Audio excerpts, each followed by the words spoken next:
there, Kay. Heard the huge news. You guys are finally making that Tokyo trip happen. Oh, so exciting. Good morning, Mandy. Yeah, we've been planning it for a while. How did you hear? Oh, through the grapevine. Amy mentioned it to Timmy at school. Anyway, Tokyo! We've been thinking of a getaway, too. It's like the universe is telling us we should all go together. What do you say? That's quite a suggestion. We're really looking forward to our trip, but it's actually planned as a family vacation.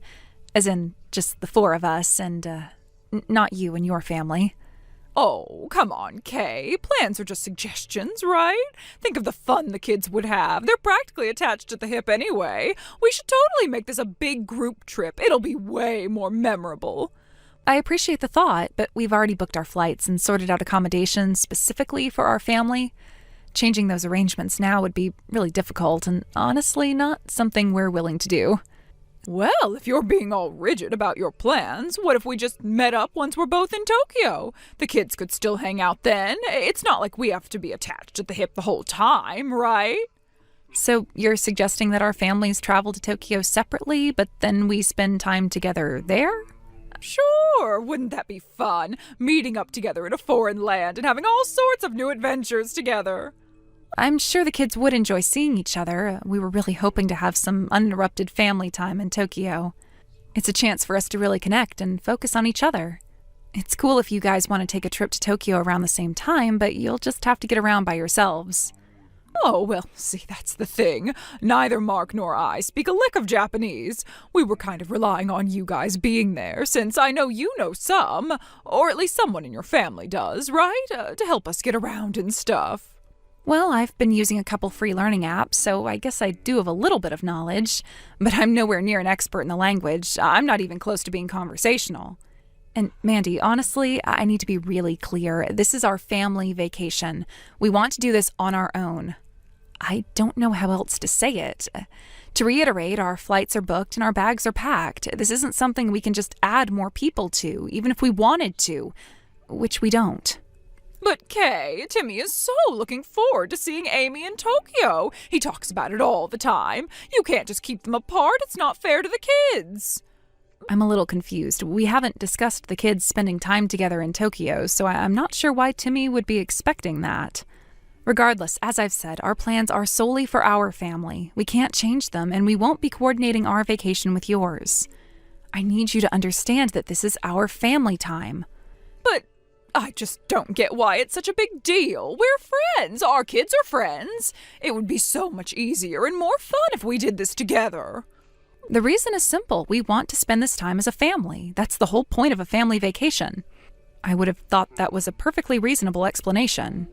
But we're practically family, Kay. Our kids are like cousins. It's not like we're some random strangers asking to tag along. They're classmates, not relatives. So about where we're all going to stay. Oh, you've probably found some great family-friendly places, right? Maybe something with enough room for all of us? Like I said earlier, we've already sorted out our accommodations for while we'll be in Tokyo, and it's only big enough for our family. So if you're really going, then you'll just have to find your own place to stay. Oh, well, I wouldn't even know where to start looking for places in Tokyo. You're so much better at this kind of thing, Kay.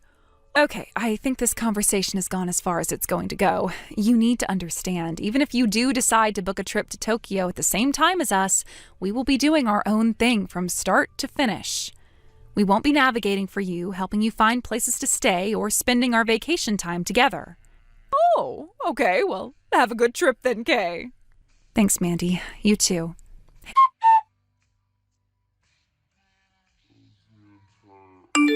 Hey, Derek. I just got your message from a few days ago about this weekend. So sorry for the radio silence on my end lately. Things have been a bit hectic with the Tokyo prep, and I have an update about that. Hey, Kay. No worries about not getting back to me sooner. Just wanted to firm up plans. So everything's still on for you guys coming here? That's the thing. Bill can't make it. A colleague of his got really sick suddenly, and Bill has to cover some crucial meetings and presentations. It's a really important project with external stakeholders, so he absolutely can't get out of it. And because he can't go, we've had to cancel the whole Tokyo trip. Seriously? Couldn't Bill have just said no? That's a huge bummer. You know Bill, he feels responsible, and this project is a big deal. Plus, the company higher-ups even told him that there's no one else in the company they can trust with this. He really couldn't leave them in the lurch. It means no Tokyo for either of us. Wow, that's a real shame. How's Amy taking that? She's pretty upset, to be honest. She was so excited about Tokyo. Lots of sad faces all around. Bill even suggested at first that we just go without him, but you know Amy. She would never be able to be apart from him for that long. Yeah, she's always been a daddy's girl. Poor kid.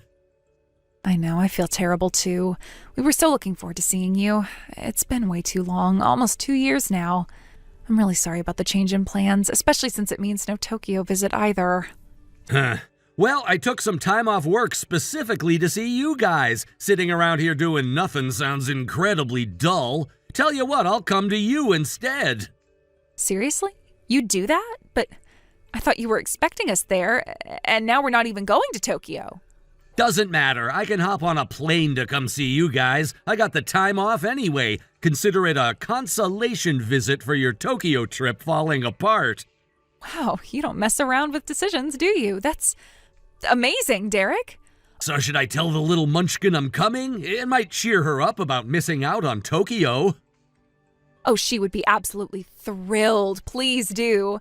That would make her day, especially with the trip being off. All right, I'll figure out the travel details to Niigata and let her know once it's all set. Perfect. Thank you so much, Derek. We'll be waiting.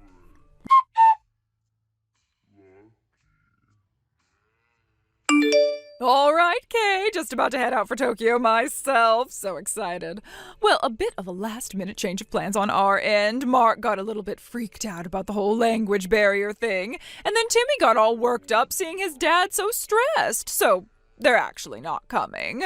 Yep, it's just me now. Solo adventure. Shouldn't be a problem with the accommodation, right? One extra adult is nothing. Kay, oh, you haven't replied to any of my messages. Everything okay?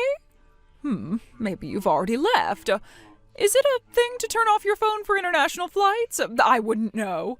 Anyway, no worries. I know you'll definitely meet me at wherever you guys are staying in Tokyo. So relieved we'll have each other to navigate this crazy city. Oh, can't wait to see you. Okay, going to switch my phone off now for the journey. See you in Tokyo.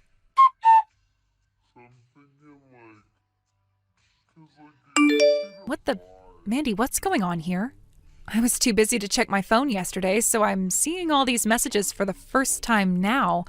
Are you seriously in Tokyo right now? There you are. Oh, this is great timing. I was just about to try to get a hold of you. I just arrived at Narita Airport a little while ago. I thought I could make do on my own, but yeah, this is really all too overwhelming. Could you possibly, maybe come and pick me up? Please. I'm at arrivals in Narita. I'm not even sure which way is up right now. Excuse me? I know what you're thinking. You said you weren't coming, but, well, things changed on my end, and I figured, we could still make it work. And I actually came up with a great plan, so here we go. I can look after Amy for you guys for a few hours while you and Bill have some time for yourselves. In return, maybe you could just, help me out with some spending money while I'm here. Oh my God. Are you out of your mind, Mandy? Well, what's the big deal? I thought that would be a fair exchange. I do you a favor, you do me a favor. Mandy, Amy isn't there. None of us are in Tokyo. Why would I need you to look after Amy there? And why would I give you spending money for a trip I'm not even on? This makes no sense. Wait, you're home? But I thought you guys were coming to Tokyo for sure. What happened? I'm already here. You're already there? Mandy, I told you multiple times that our trip was canceled. But what happened to your plans to go to Tokyo? It got canceled just a few days ago. My husband had a last-minute emergency at work, so we had to cancel the trip. So, Mandy, you and Mark and Tim will have to figure things out for yourselves in Tokyo. I'm really sorry, but we won't be there to help. Mark and Tim aren't here, Kay. Mark got really stressed about the language thing, and then Timmy got all freaked out about flying after seeing his dad so worried, so it's just me. Just you? Mandy, are you serious? You went all the way to Tokyo alone? After I told you our trip was canceled? I can't believe this. Well, excuse me for not being a mind reader, Kay. If your precious trip was canceled, you should have, told me. I wouldn't have come all the way to Tokyo if I'd known. Mandy, with all due respect, I was very clear from the beginning that this was a family trip for just Bill, Amy, and me. You asked if you, Mark, and Tim could join, and I said no. Since you weren't part of our trip, why would I have specifically notified you about the change in our plans? It wasn't your trip to begin with, Mandy. Oh no, you didn't cancel your hotel in Tokyo, did you? Oh, please tell me you didn't. Maybe I could still stay there. Cancel a hotel? Mandy, we weren't staying in a hotel. My brother Derek lives in Tokyo. We were going to stay with him. So no, there was no hotel to cancel. Derek? You were going to stay with your brother? I didn't even know you had a brother in Tokyo.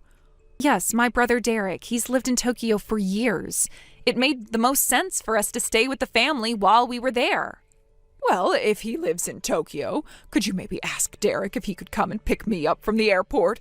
Please, I'm really stranded here. Oh, and please thank Derek for me in advance. Just let me know what time he'll be here. He speaks Japanese, right? Oh, please tell me he speaks Japanese. I don't know a word of this crazy language. Mandy, that's not going to work. Derek isn't in Tokyo right now. He actually came to visit us here after our Tokyo trip got canceled, so his place in Tokyo is empty. And no, Mandy, there isn't anyone else I know in Tokyo well enough to ask for a huge favor like that, especially someone who speaks English. Oh, right. He's in America, isn't he? So his place in Tokyo is empty. Perfect. Could you just ask him if I could maybe stay there for a few days, just until I figure things out? Even if Derek were in Tokyo, which he isn't, he's made it very clear in the past that he's not comfortable letting strangers stay at his place. Especially people who tried to invite themselves on our family trip. That's a hard no. The most sensible thing for you to do right now is to try and change your return flight to an earlier date.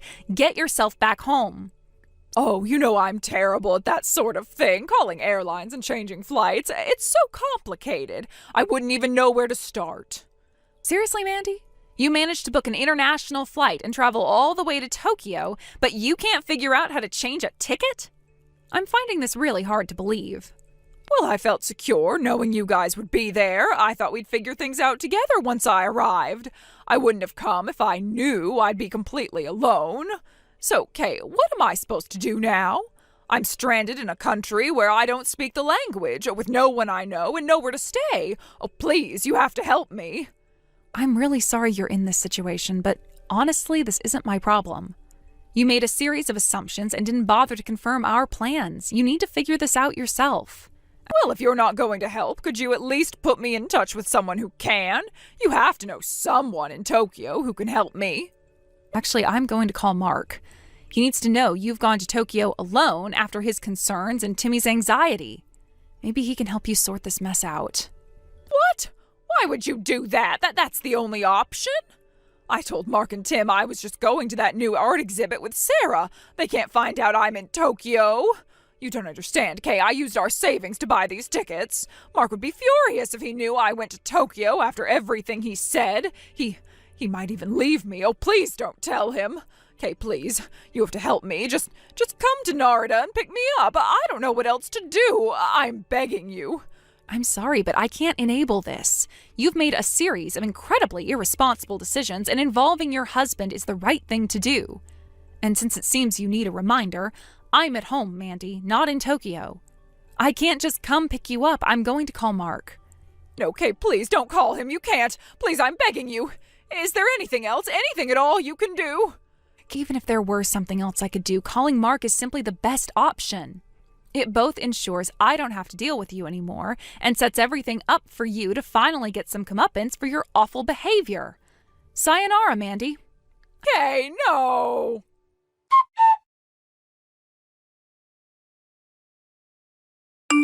I did what I had to do and called Mark. He was understandably furious, but also deeply worried. Thankfully, he had a colleague in Tokyo who was able to guide a panicked Mandy through the airport and onto the next available flight home. The moment Mandy landed, Mark was there, his face red with anger. He immediately demanded she repay every single yen that she'd taken from their savings. This wasn't the first time Mandy had acted impulsively and irresponsibly with their finances, and Mark had clearly reached his breaking point. He took Timmy and went to stay with his parents, needing space and time to process everything. Mandy, in a misguided attempt to find solace, went to her own parents, but they were equally unsympathetic to her self-inflicted crisis and turned her away. So, while she waited her husband's decision whether or not to divorce her, she had no choice but to take a part-time job to start paying him back.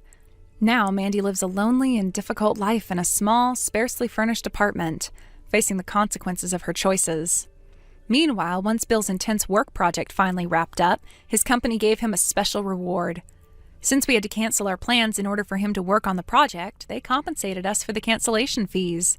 Not only that, they paid for our entire family to finally experience the Tokyo trip we had originally planned. It was everything we had hoped for, a stark contrast to the solitary and chaotic experience Mandy had created for herself. Liz, good morning. How are you? Did you get the wedding invitation yet? It's way too early for this kind of nonsense. Seriously, what the hell is wrong with you, Amanda? Why would you think sending me a wedding invitation was even remotely appropriate? What do you mean, why? It's a wedding invitation. That's kind of the whole point, inviting you to my wedding, duh.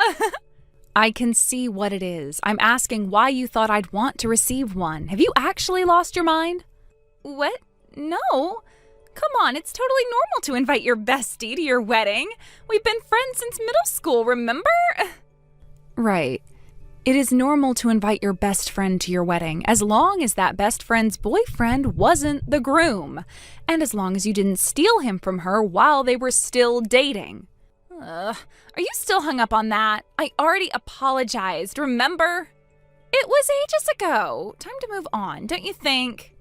Are you seriously asking me to just get over it? I was with Dave for 4 years, Amanda. We were already talking about our wedding. And then out of nowhere, you show up, announce you're 2 months pregnant with his baby, and tell me to let him go? Then barely a month after we break up, you send me a wedding invitation? What kind of twisted logic do you live by? Well, I mean, the pregnancy kind of changed things, you know? I had to tell him, and he had to take responsibility. It's not like I planned it or anything. Things just happened. Honestly, I don't care anymore if you two get married or crash and burn, but don't fool yourself into thinking I've forgiven you. I hate you, deep down, with everything I have. So do me a favor, don't send me garbage like this invitation. You don't invite the groom's ex-girlfriend to the wedding you ruined her chance at. Stop involving me in your mess. Jeez, don't be so harsh. I know things got a little messy, but you're still my friend, aren't you? I want you to be there on my big day. I want you to see it and celebrate with me. Please, Liz. Yeah, no, you just want me there so you can rub it in. You want to watch me squirm from the front row while you parade around in a designer dress, clutching the man who was mine. You want that smug little satisfaction. Don't act like I don't know how you operate. I've known you for over a decade. I know you. Okay, fine. Maybe I do want to show off a little. Is that so bad? I mean, come on. Do you know how much I'm spending on this wedding? $60,000. I had to get married before my body started going downhill, so I didn't have a ton of time, but I still made it gorgeous. Dave told me I could spend whatever I wanted, so I did. We're talking a full glam wedding. Lights, fireworks, gourmet, everything. I'm gonna look like royalty, and I want you to see it. To sit there and marinate in regret.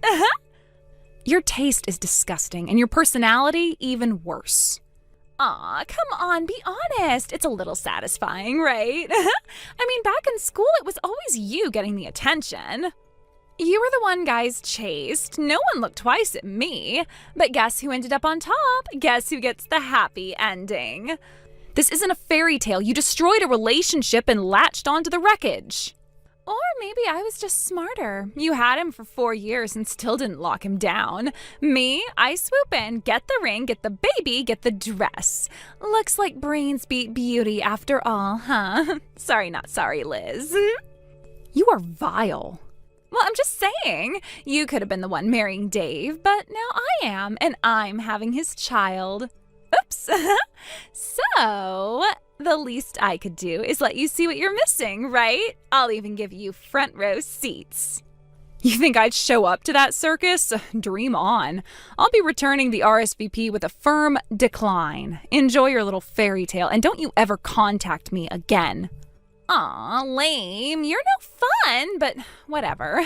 I'll send you the wedding photos later anyway. Bye, Liz. Enjoy your single life. I'll be off living happily ever after.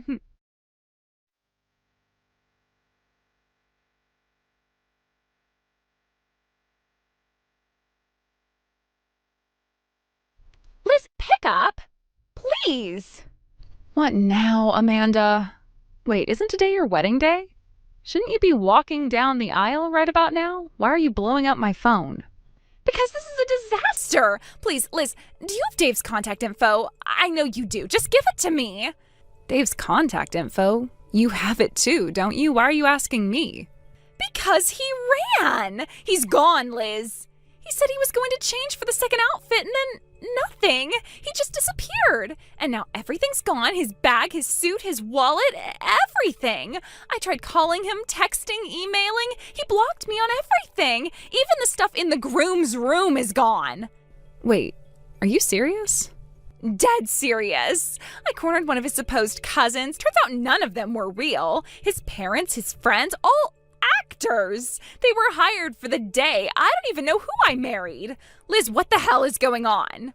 Yeah, that's what I figured. What? What do you mean you figured? Are you involved in this? Not involved. But you're the third woman this month to come yelling at my door about the same thing. What? Yeah, it's looking like Dave had at least 4 women on the hook, including me and you. Wouldn't be surprised if more came out of the woodwork. And guess what? He promised marriage to every one of them. Then on each wedding day, he bailed, took the cash gifts, and ran. One woman said he emptied her savings account, too. You're joking. You have to be joking. I wish I was, but no, it's real. And I guess he told all of you that my house was his house because all of you poor girls keep showing up at my front door. It's gotten so bad, I've started packing to move. Who cares about your stupid move? You're telling me Dave conned me? He's a literal con artist? That's marriage fraud. That's a crime. And you just sat on this?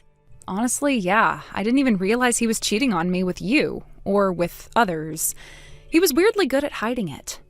I only found out after the first girl showed up crying on my porch. And you didn't think to tell me? If you knew he was a fraud, why didn't you stop the wedding? You could have saved me. Excuse me? You stole my boyfriend, remember? You knew we were together and you still went after him, so no, I don't owe you anything. Warning you would have been like helping out a thief. We were best friends, Liz. You could have helped me just this once. No, we were best friends until you slept with my boyfriend and got pregnant. After that, you became someone I didn't owe a damn thing to. But hey, credit where it's due.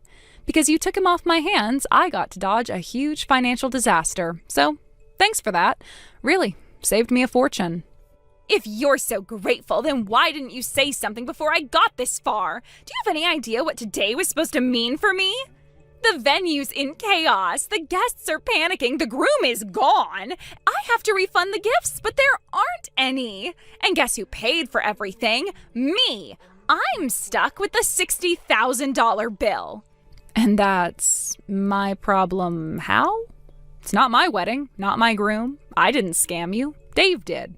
He's your ex. That makes this your mess too. You owe me, Liz. You can pay the $60,000. You can pay it back with the money you didn't lose thanks to me.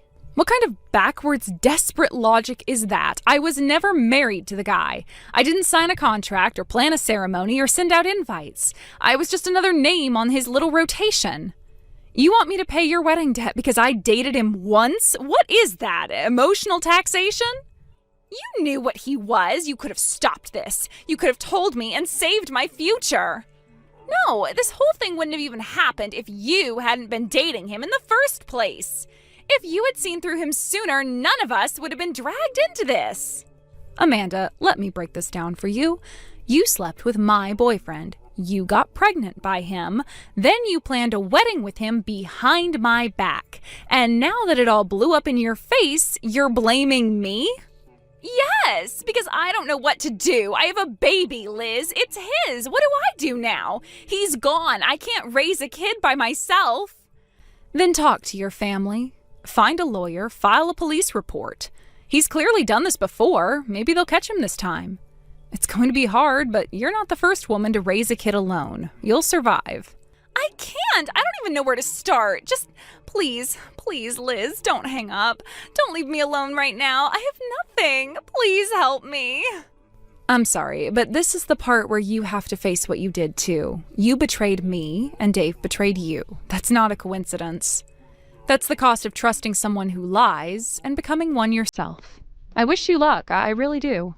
But I can't be the person to save you. Liz, please.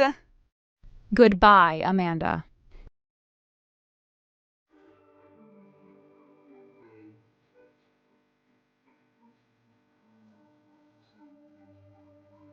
After that fiasco, Amanda completely unraveled at the wedding venue. I heard it wasn't just a few tears or a quiet breakdown in the bridal suite.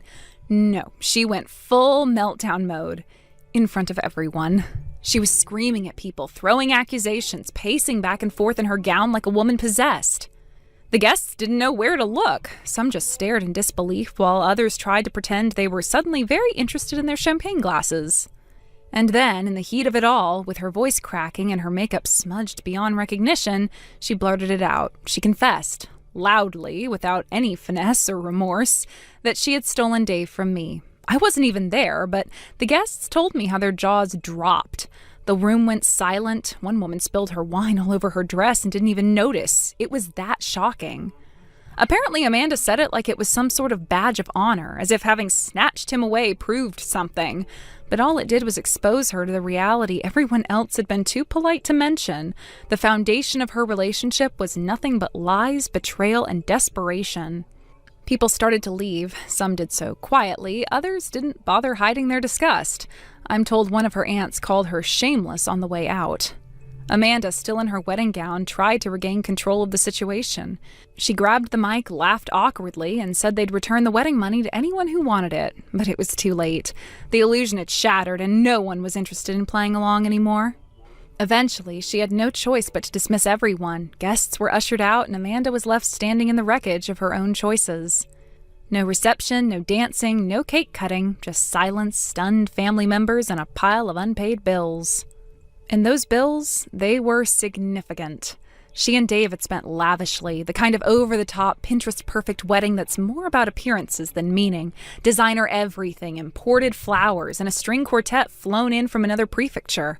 A production. And now, without guests or goodwill, that dream had become a financial noose. Amanda's parents, once proud and smiling as they walked her down the aisle, were now holding emergency family meetings trying to figure out how to pay for a wedding no one enjoyed and no one wanted to remember. And Amanda, she couldn't even process the numbers. She was too busy dealing with her crumbling image, her imploding marriage, and, most critically, her pregnancy. Because yes, she was expecting. At the time, she'd believed having Dave's child would seal the deal, bind him to her permanently. A kind of twisted romantic insurance.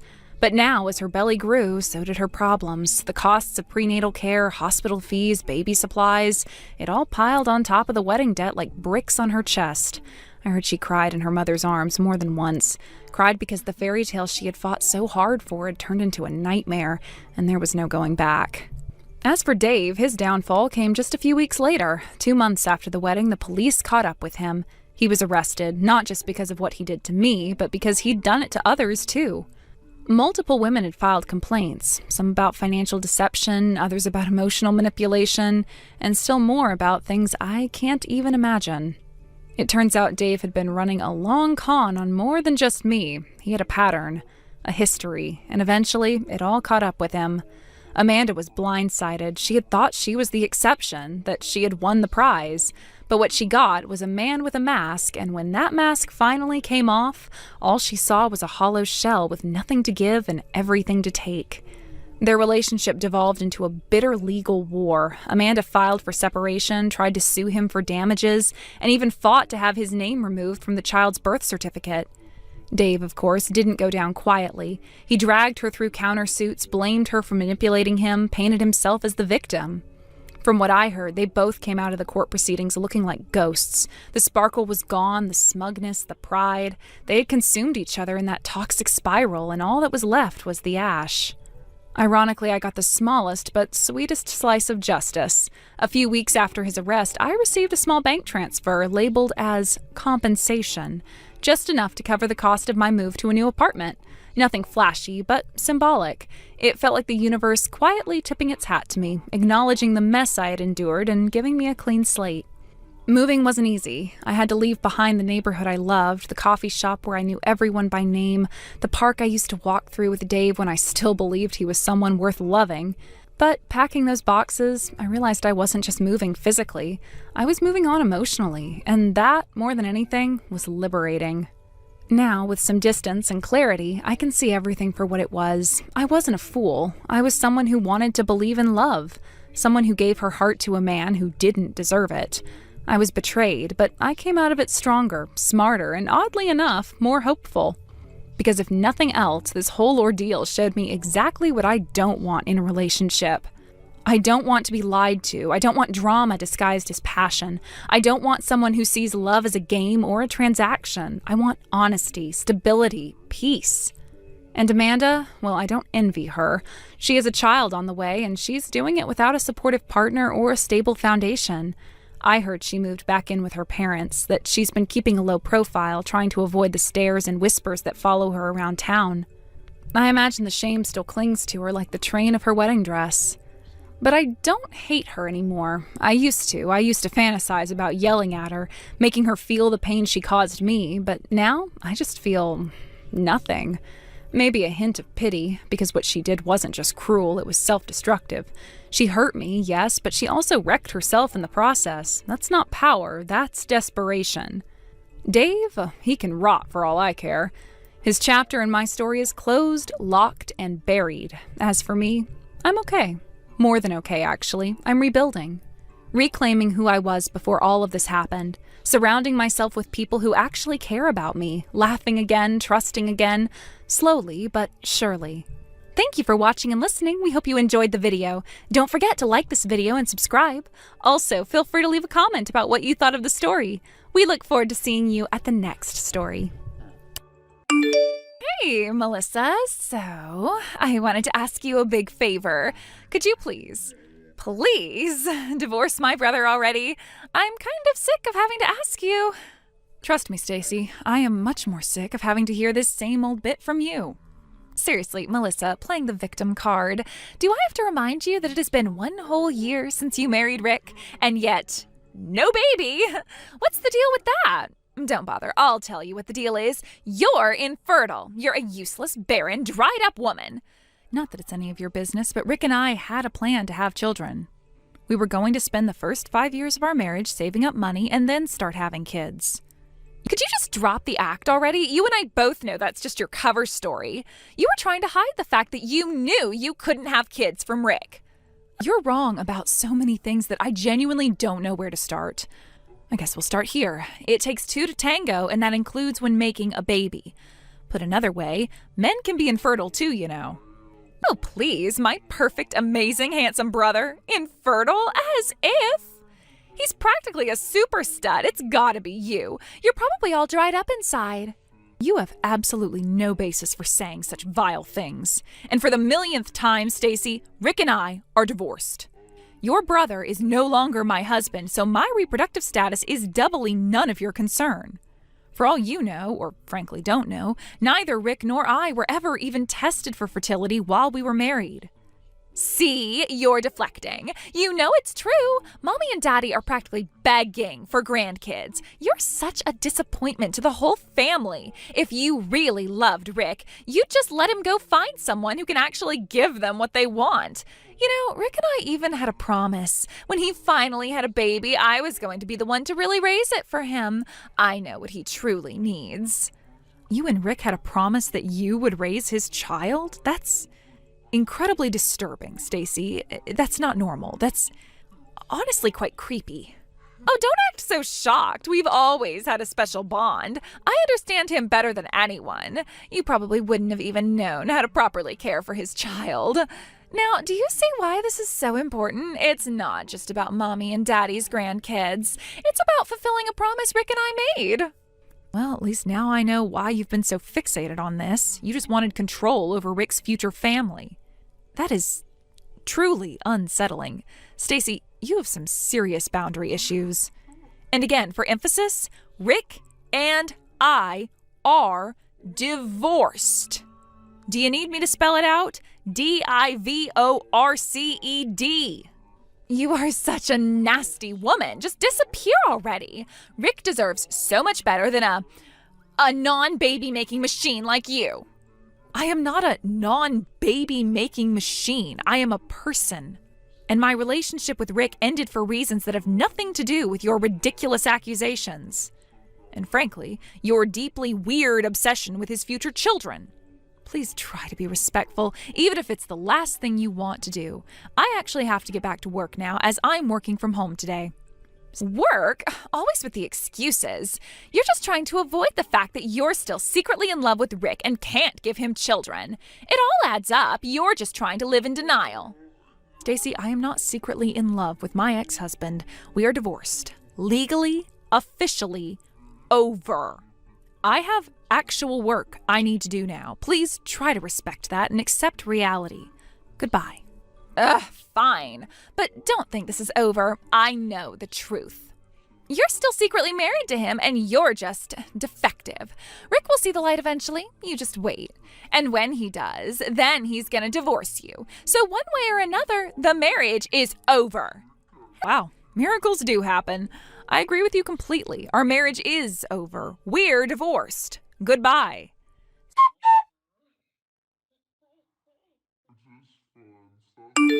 Hello, Melissa. It's been a while, huh? I just wanted to give you your friendly reminder to divorce my brother right now. Stacy, for the love of all that is holy, we are divorced. This isn't some ongoing negotiation. How are you even texting me? I blocked your number a year ago for this exact nonsense. I went through the trouble of getting a whole new phone and number just for you, you coward. And guess what? Until you magically make my brother reappear back home, I'm going to be your texting poltergeist. He hasn't said a single word to me or Mom in a year. He hasn't even come home.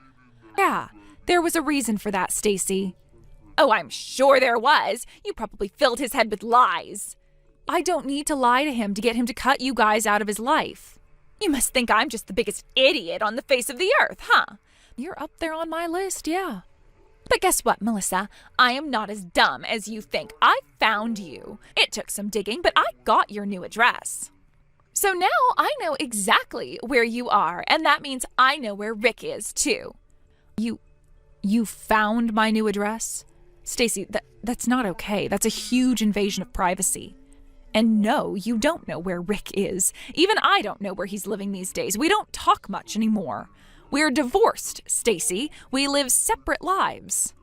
I'll never believe that. If you were really divorced, my brother would have come home. He belongs with his family. The fact that he hasn't proves you're still holding on to him. You always were so manipulative, turning him against his own flesh and blood with your lies. Stacy, that's not true. I never tried to turn Rick against his family. Our divorce was a mutual decision based on our own circumstances. If you want to understand why Rick hasn't come home or isn't in contact, ask Rick himself. Talk to him?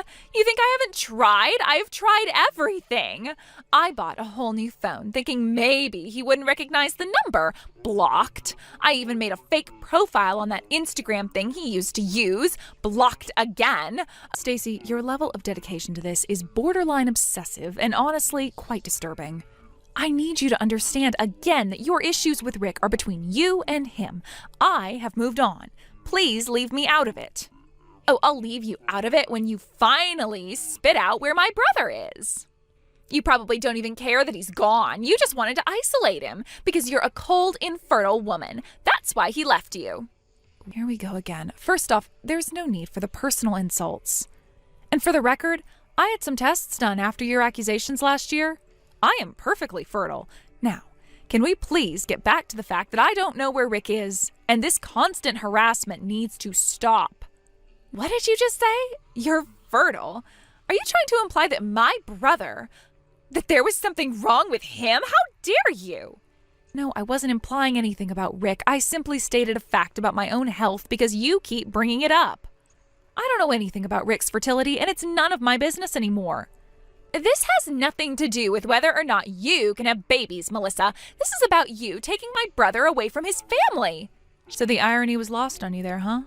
In any case, I can now say that I have agreed with you twice. My ability to have children has zero bearing on the fact that Rick and I are divorced. Once again, I do not know his current whereabouts. You are grasping at straws here. Shut up! Just shut up with your excuses. I don't want to hear it. Just give me back my brother. Where is he? I don't have him. He is not a possession I can simply give back. Fine. If you won't tell me, I'll just see for myself. I'm coming over to your place on Sunday to pick him up, so you better have him there. You have got to be kidding me. How many more ways can I say this? Stacy, you are wasting your time and your gas. Rick is not here. He has never been here. He doesn't know my address. I don't know his. Showing up on Sunday will not magically make him appear. Oh, he'll be there. You just don't want to admit it. Make sure he has his bags packed. I'm taking him home where he belongs.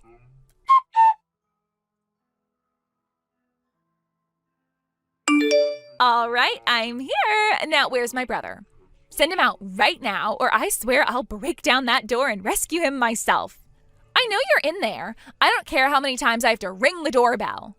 I'll keep this up all day if I have to. Allow me to save you the time and effort. I am not home. I've been hiding out since last night, since I figured you were stupid enough to show up. And, well, sure enough, here you are. You mean you're hiding from me? You coward! You can call it cowardice. I call it a necessary precaution. With how you've been acting, there's no telling what you might do. Hiding where? Where are you? You probably have my brother stashed away in some secret location. Why would I tell you where I am, Stacy? You have made it clear you intend to rescue Rick from me. Regardless of his own feelings or the reality of our divorce, your obsession is frankly terrifying. His feelings don't matter right now. He's my brother, and you took him from us. I don't care if I scare you. You deserve it. Just tell me where you are. Are you kidding? I'm not telling you where I am. Your behavior has escalated to the point where I genuinely feel unsafe. I spoke with Mr. Henderson, my neighbor, and explained the situation. He has been instructed to call the police immediately if he sees you near my apartment again. Oh, I'm sure your little busybody neighbor is thrilled to get involved. He can call the cops all he wants. They won't do anything. I have a right to see my brother. You have a right to contact Rick through appropriate channels. Harassing me is not an appropriate channel. Given your shouting and refusal to leave, I wouldn't be surprised if Henderson already made that call. In fact, I just got a text from him. He did call them. They're on their way. While we're on the subject, let me give you the real reason our marriage ended. I already know why. You drove him away. No, you did. Rick was sick and tired of your obsessive behavior and constant interference even before me. He told me stories about how you harassed previous girlfriends, calling them, showing up at work, spreading rumors. Your behavior with me was just more of the same. He felt overwhelmed by your divorce her attacks. And your mom's overbearing nature about our marriage didn't help. It stressed him and me constantly. Cutting off contact with you and divorcing felt like our only chance at peace. And here's the real kicker. Rick has remarried. Remarried? Who? It's probably some gold digger you set him up with. Actually, it's someone you know. It's Sarah. Sarah? His Sarah? That tramp he dated before you? You're lying. I'm not lying. They reconnected after our divorce. Apparently, absence really does make the heart grow fonder. And they're quite serious. Sarah got a job overseas and Rick moved with her. They live abroad now. And before you ask, no, he hasn't told anyone in the family where they are. It was a deliberate decision. Sarah even sent a legal letter. If you try to contact them, she will seek a restraining order. Your parents agreed to do their part to enforce it, partially to avoid a similar legal fiasco of their own. That witch! She had no right, and are you serious about my parents helping her? Whose side are they on? Their side seems to be the side that isn't harassing their ex or his new wife. Rick has moved on. Completely, geographically, and emotionally. No, he wouldn't. He wouldn't do that to me. I am no longer part of his life, and I want no part of yours either. But we're family. He can't just... I will not provide further information about Rick, his whereabouts, or his life. You're lying. You have to know something. He wouldn't just disappear. You need to accept our marriage is over, and his relationship with you is between you and him, if he chooses to speak to you again. A restraining order against his own sister? He wouldn't let her. Rick is married to her. His priorities have changed. Now I suggest you leave before the police arrive. No, please, Melissa, you have to help me. You're the only one who knows how to reach him. I am not going to do that. All that I've told you today is what he explicitly gave me permission to share. Please, just give me his email address or a phone number, anything. I have to talk to him. I'm his sister. We were always so close. Please, Melissa, I'm begging you. Just one more message. Tell him I called. Tell him I need to talk to him. Please, don't do this to me. I'll never see him again, will I? Stacy, the choices that led to this point were not mine. If you never see him again, you have no one to blame but yourself for that.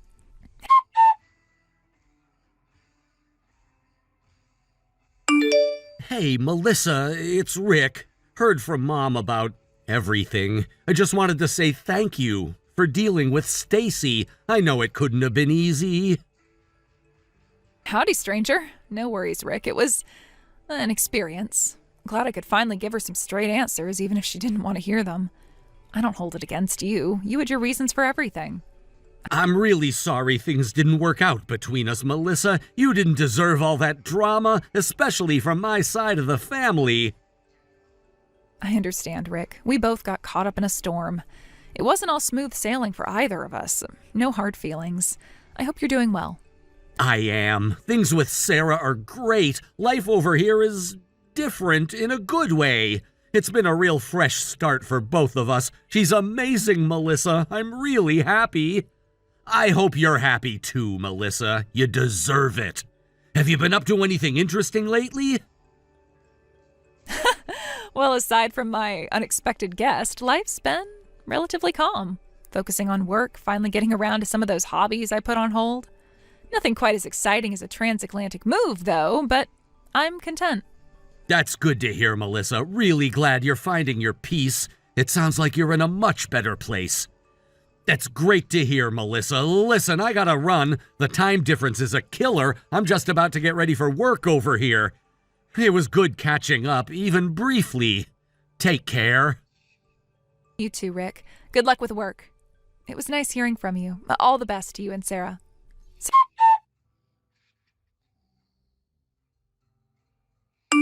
6 months passed. Despite the restraining orders, Stacy's attempts to locate Rick were relentless. In a misguided attempt to find him, she flew overseas with no clear destination in mind. Lost and running out of funds, she was forced to call her parents, who reluctantly bought her a ticket back home. Upon her return, Stacy began an affair with a married man several years her senior. Her parents remained largely unaware until his furious wife arrived at their doorstep one afternoon, her accusations echoing through the quiet suburban street. It was only then, amidst the shouting and recriminations, that the unsettling truth emerged. The man bore a striking resemblance to Rick. Her parents, finally understanding the depth of her issues, threatened to kick her out of the house if she didn't seek professional help. Stacy, defiant and unwilling to admit her problems, chose to leave instead. She now spends most of her time at the local airport, begging for money and desperately hoping that Rick will somehow return home. Naomi, I am super tired of telling you this. You need to divorce Ethan. Like, yesterday. You are so not good enough for him. It's actually embarrassing for him. I'm going to find my baby bro someone who's, actually worthy of him. So just do everyone a favor and break up with him already. Ugh.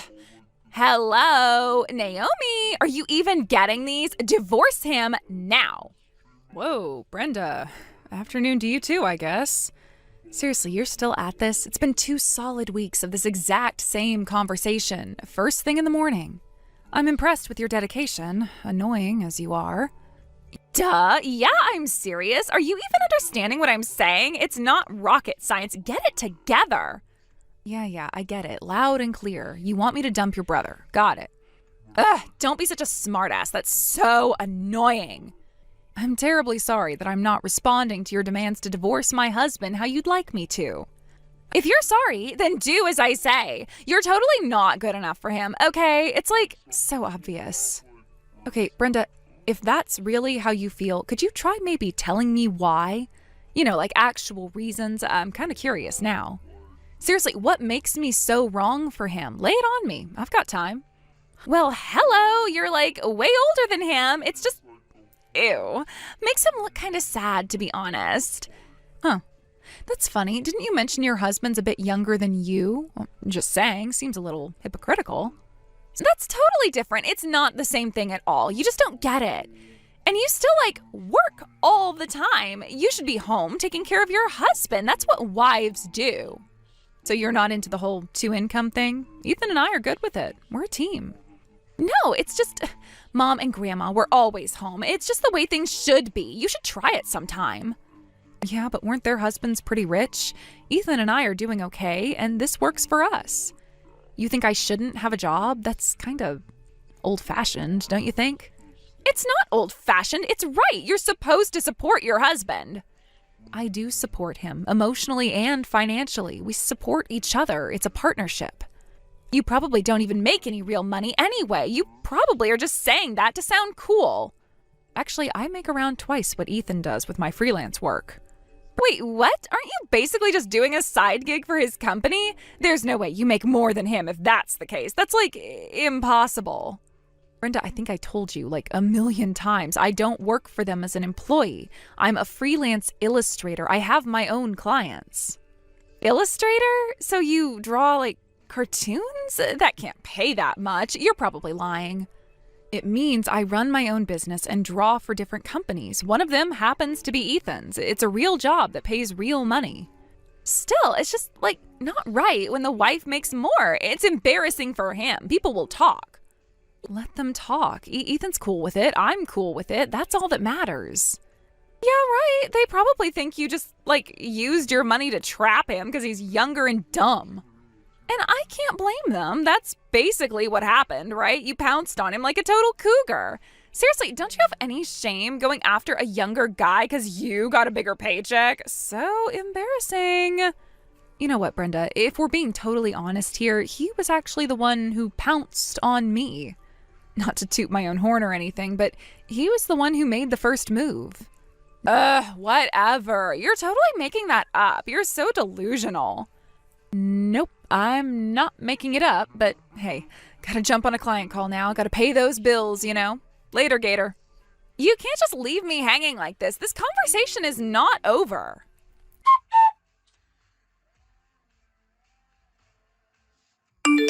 Okay, Naomi, it's been long enough. 1 whole month and you still haven't divorced Ethan? Seriously, what is your problem? Don't you understand what I've been telling you? You are so not the right person for him. I've been thinking about it nonstop and I'm going to find him someone amazing. Someone who actually appreciates him the way he deserves. You clearly don't. So just get the divorce papers ready. It's for his own good, you know. The sooner you accept this, the better it will be for everyone involved, especially Ethan. Well, hello again, Brenda. It's been a whole month of blissful silence. I almost thought you'd finally taken a hint. Maybe started a new hobby, perhaps interpretive dance, but nope. Here we are, right back where we started. And you're still on this whole Ethan deserves better crusade? It's really quite something, your unwavering belief in your own matchmaking abilities. Almost makes me forget the constant stream of insults. Almost. Don't be sarcastic with me. This is serious. My brother's happiness is at stake here, and you're clearly not making him happy. Can't you see that? He deserves so much more than you're giving him. He deserves someone who actually appreciates him, who puts him first, not someone who's probably just using him like you. Using him? How exactly am I using him, Brenda?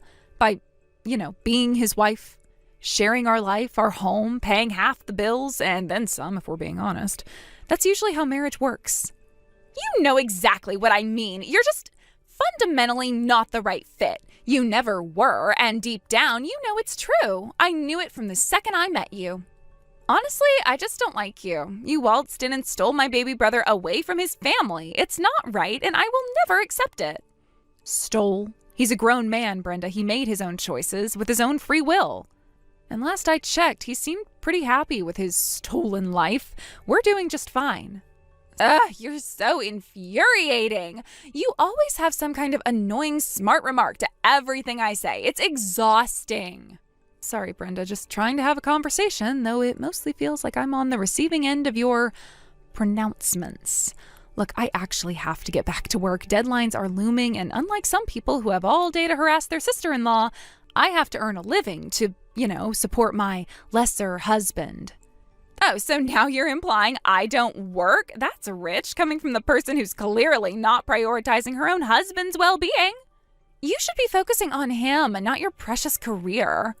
That's not what I meant at all. I just have to focus on my job right now. It pays for things, like our mortgage. Whatever. Just know this, Naomi.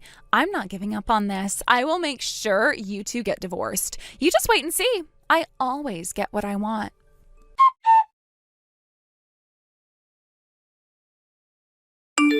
Hey, babe, just got off the train. You okay? My sister been at it again. Hey, honey. Yeah, you know Brenda. Full steam ahead as usual. But I'm all right. Just rolling my eyes over here. Seriously, I'm so sorry you have to deal with her. She can be a lot. I just don't get why she can't just accept us. It's okay, sweetie. I know it's not your fault. She's got her own unique perspective on things. Still, it's not fair to you. She's constantly saying awful stuff. It's gotta be getting to you even if you don't show it. Honestly, it's more annoying than anything. Like a persistent mosquito. You just want to swat it away. Yeah, well, she's definitely a persistent something. She actually tried to call me earlier, but I was in a meeting and missed it. Probably the same old song and dance. Probably. Don't worry about it too much. I can handle her texts. I know you're strong, but it still bugs me, especially because I have this feeling she's not gonna let this go, like she's actually planning something. You think so? What could she possibly do? Hire a skywriter to tell me to leave you? Maybe. With Brenda, you never know. I don't trust her when she gets like this. Well, just know that I trust you, and us. Her opinions really don't change anything between us. That means a lot, Naomi. Seriously, because I need you to know, no matter what crazy things Brenda tries to pull, I am with you, 100%. There's no way I'm ever divorcing you, ever. I know, honey, and I feel the exact same way. It's you and me against the world, and your sister. Exactly. I'm gonna have a serious talk with her this weekend. I've been putting it off, but it's time she understands she needs to back off. I'd appreciate that, Ethan, but don't let her stress you out too much, okay? I won't. Coming home to you always makes everything better. So what smells so amazing? Your favorite, pork and pineapple stir-fry. Yes, you're the best. I'm practically running from the station. See you soon. Drive safe, or, train safe. Can't wait to see you.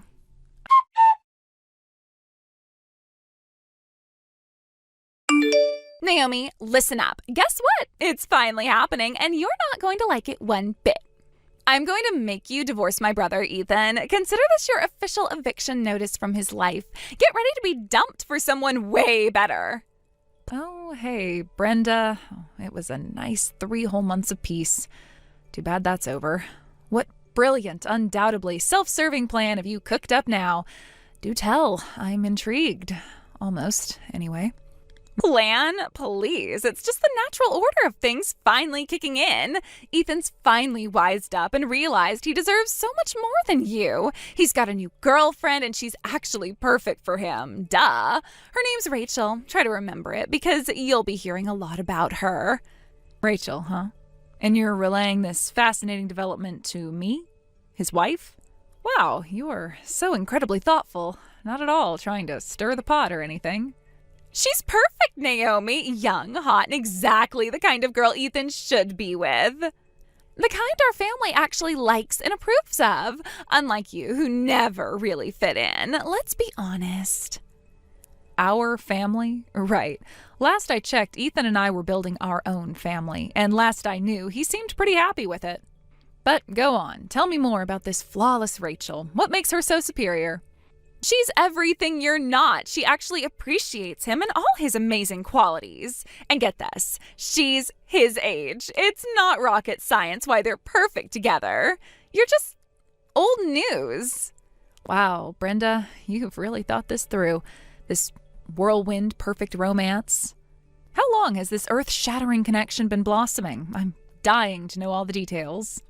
Like 3 whole months, and in that short time, they've already got this amazing bond. They're totally in love, Naomi. It's like meant to be. Finally, Ethan's going to be happy. So just do everyone a massive favor and dump him, Naomi, for his own good, obviously. He deserves to be with Rachel, not some you. It's the least you can do after, trapping him. Dump him? He hasn't mentioned any of this to me. Shouldn't he be the one telling me if he's supposedly in love with someone else? This is all coming from you. Oh, he will, once he fully realizes how much better Rachel is for him. She's opened his eyes to what he's been missing all this time. You were just a placeholder. Okay, this is a lot to process.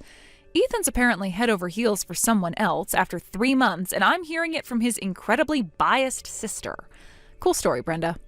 Oh, come on, Naomi. Be realistic for once.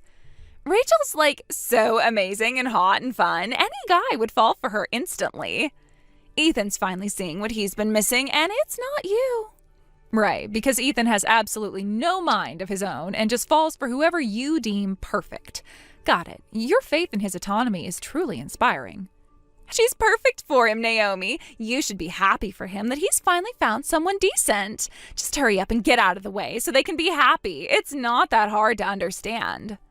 Happy for him? I'm trying to figure out if my husband is, according to his sister, having a full-blown love affair that I know nothing about. Give me a frickin' minute. Don't take forever. Ethan and Rachel's happiness is hanging in the balance, and it's all your fault for standing in the way. The sooner you accept the inevitable, the smoother this will be for everyone, especially for Ethan and Rachel's perfect future. I get the urgency. I need a moment to, process this bizarre information. I'll text you when my brain doesn't feel like scrambled eggs.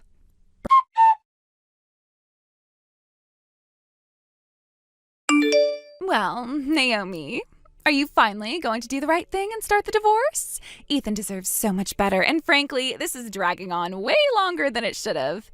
Brenda, yes, I've been thinking a lot. And you know what? I am actually feeling quite settled about it all.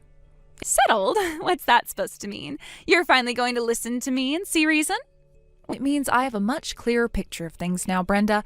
A picture you unwittingly helped me paint with all your enthusiastic interference. The irony is quite delicious, actually. What are you talking about? Just say you're going to divorce him. Ethan's happiness is what matters here. Not quite there yet. You see, I had a very interesting conversation with Ethan this morning. He mentioned your rather intense interest in him getting to know Rachel. He found it a little strange, considering he hadn't even met her.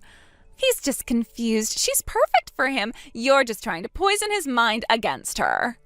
Funny you should say that, because it turns out Rachel and I know each other quite well. We're both in the same line of work, illustrating. Small world, wouldn't you say? We've even shared industry gossip. What?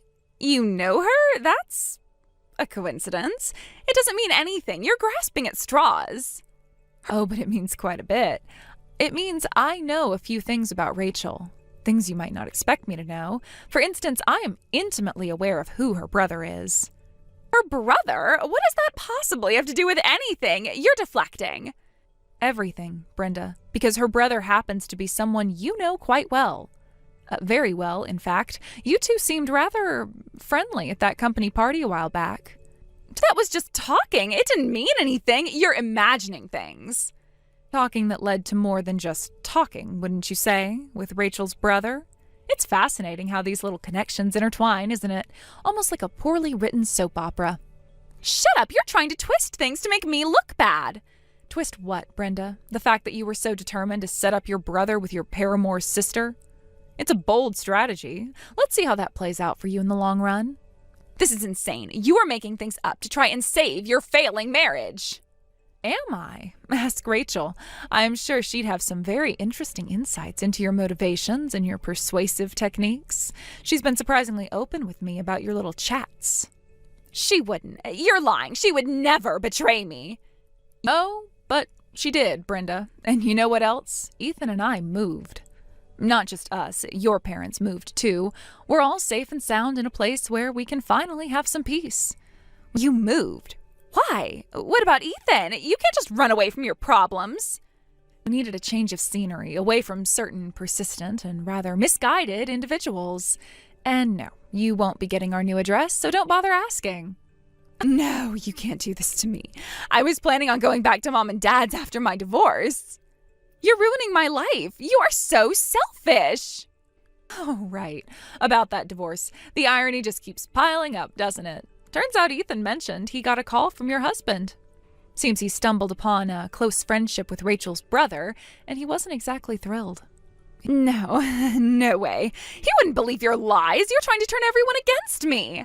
He didn't hear it from me, Brenda. He found out on his own. Apparently, he's working on putting together some divorce papers as we speak. No, this can't be happening. You're a monster. You're trying to destroy me. Monster? Brenda, look in the mirror. As for ruining you, you seem perfectly capable of handling that yourself. As for where you'll go, you know that charming little apartment you used to rent? I heard the landlord is looking for a reliable tenant.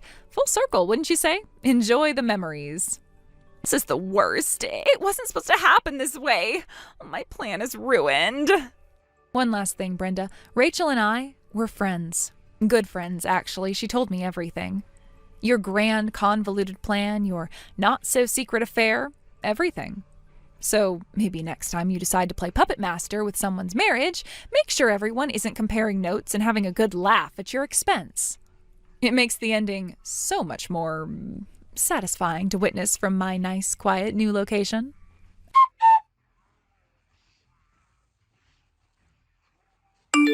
After the dust settled, Brenda did exactly as predicted. She went back to her husband's apartment to beg for forgiveness. It didn't work. Her ex-husband sued her, and the divorce proceedings were particularly harsh. The judge, fully aware of her adultery and the significant disruption it caused to their marriage, made sure she felt the financial consequences. That involved severely limiting her alimony and granting him a larger share of their assets. On top of the legal and financial fallout, the details of her affair became public knowledge through mutual acquaintances and social media. This led to a significant amount of social awkwardness and a noticeable chill in her professional circles. Opportunities dried up, and people she once considered friends kept their distance. Unsurprisingly, the relationship with her affair partner, built on shaky ground, didn't last long either. To navigate the mounting debts and her increasingly damaged reputation, Brenda eventually had to take on live-in work from far outside our social circle. Months later, Brenda messaged me with a brief, self-pitying attempt at an apology. I read the words, a hollow echo of the turmoil she had tried to inflict on our lives, and then I simply blocked the number. Ethan and I didn't feel like dealing with her anymore.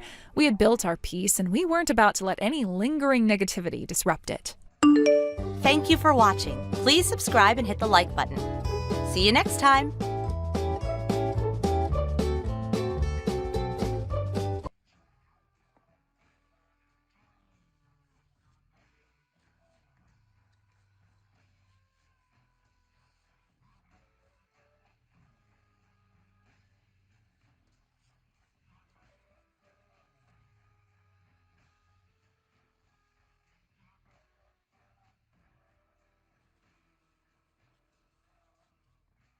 I don't know exactly what I'm looking for.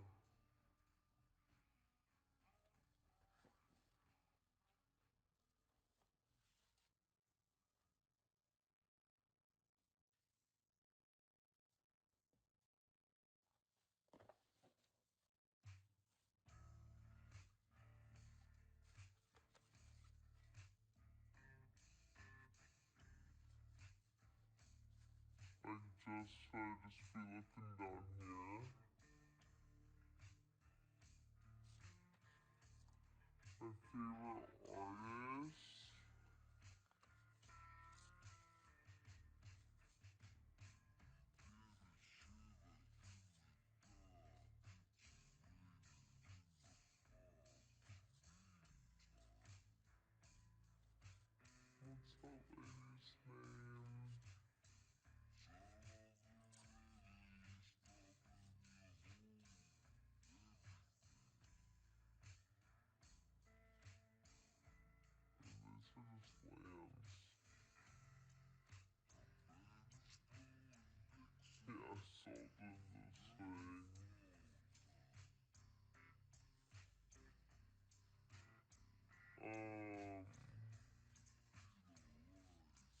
There's this girl on TikTok I've been following for a long time, and I think she's incredible. But I can't remember her name for some reason.